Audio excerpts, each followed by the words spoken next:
This is my Ferrari F430 and today I'm going to try to replace the F1 gearing pump because my car is acting up a bit, and every time I'm taking it out for a ride and after about an hour the car is hot, it kicks me out of gear and it puts me into neutral whenever I'm stopping, and then it might take up to 45 seconds before it starts to go again.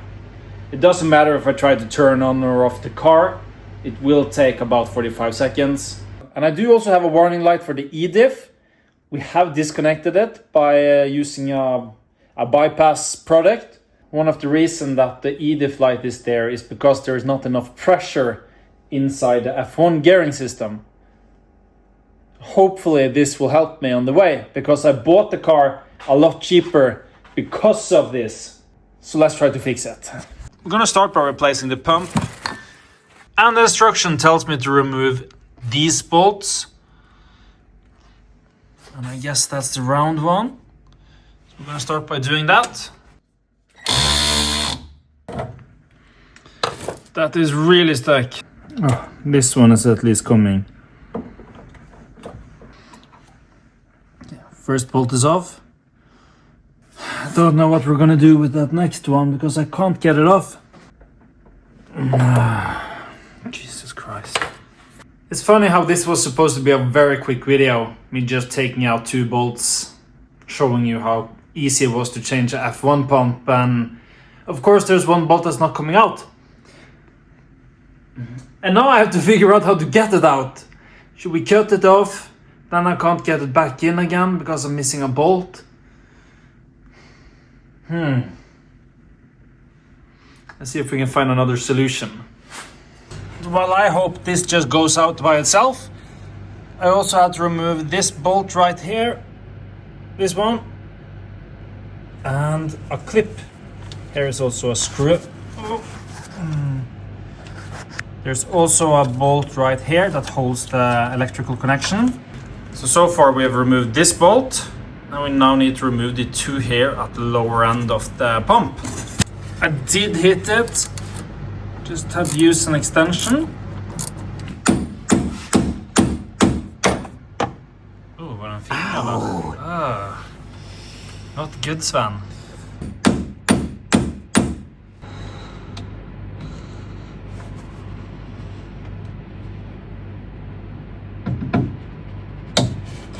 Come on. Perfect. It's loose. It's out.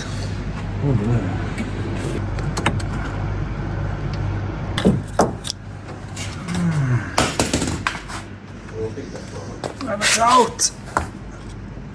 That's the new pump.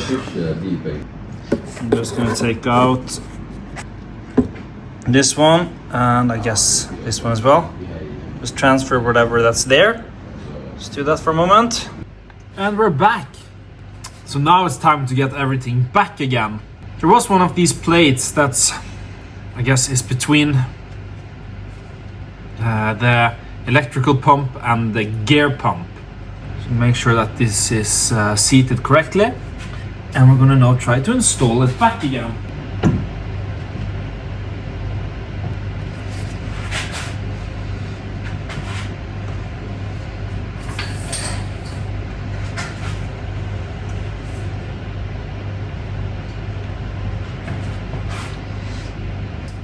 I didn't bring the right tools before I started doing this. That's my fault. Okay, so far so good. This is the bolt that we did damage. I'm gonna try to at least take some sandpaper and try to get it a bit cleaner before I put it back again. And we're back. Let's try to install this one as well. I do hope this will fix my F1 gearing issues. We did start with what was the most likely to be faulty. And the pump was the original one from 2005. So hopefully that needed some replacing anyways. But you never know. It might have been totally fine. Okay, that's fastened. Then we need to reinstall these bolts. It's not a lot of room in here. Well, if you're used to a Bentley, there is a lot of room. But for normal people, there is not. It seems like I'm missing a bolt. I have this one as well. I feel like there is one missing. I don't know. Or I know there is one missing. It's just not where I thought it was. I'm considering to replacing the accumulator today as well, but I think it's supposed to... There's over 52 bars of pressure inside the accumulator, and I don't know how to release that pressure. And it would be a bit stupid to just take it off.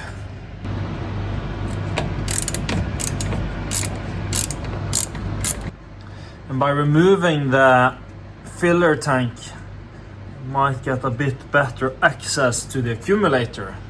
So we need to take this one off as well. This panel is off. It's just held together by a couple of screws. Okay, it's a bit dirty, I would say. But at least now we can see how things look like here. And now we have access to this one, the accumulator. Now with the panel off, we should be able to have good access. Just let me take this one out. To the depressurizing valve, or whatever it's called. And it's that one. Can you see it?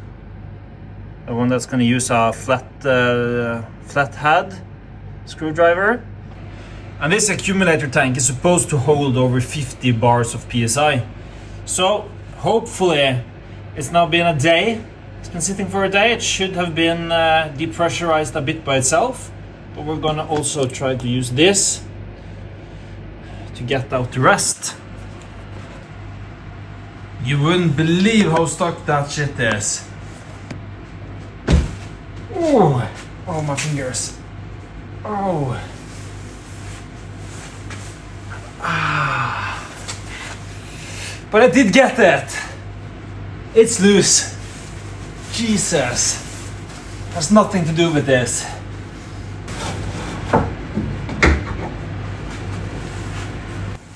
Old one is out, new one is finally going in.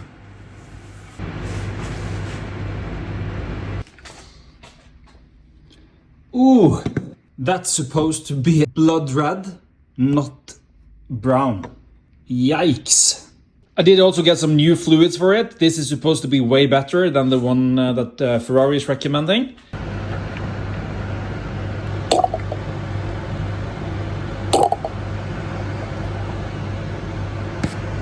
So far so good. All the parts are changed. We have added some more fluid. Now we're just gonna reconnect the battery and try to connect this launch computer and see if we can bleed the system.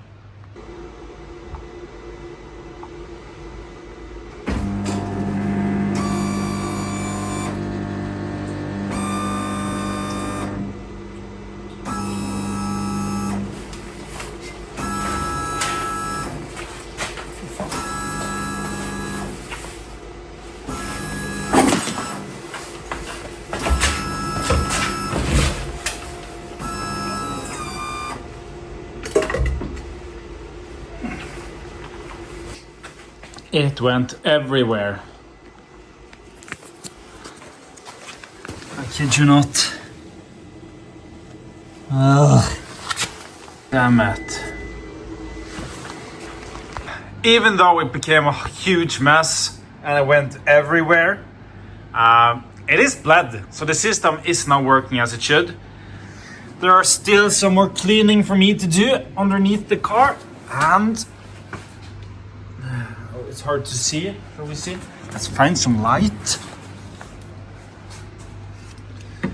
There is still some fluid down there that I need to clean up. The plan is now to put everything back, take it for a test drive and see if we have solved the F1 problem. My plan is to also replace 2 of the filters that's inside here. I haven't done that quite yet. I want to try it first. So all the fluids are now replaced with the liquid moly fluid, and it's just to see if this works. Hopefully it does. If not, we might have to bleed it more.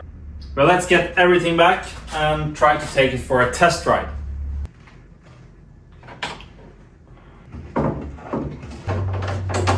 It's now been 2 weeks since I replaced the accumulator tank, the F1 pump and the fluids.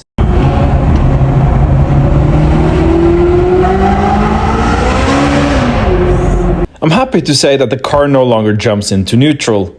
Everything seems to be okay. I'd say this repair was good. Thank you for watching. Ciao ciao.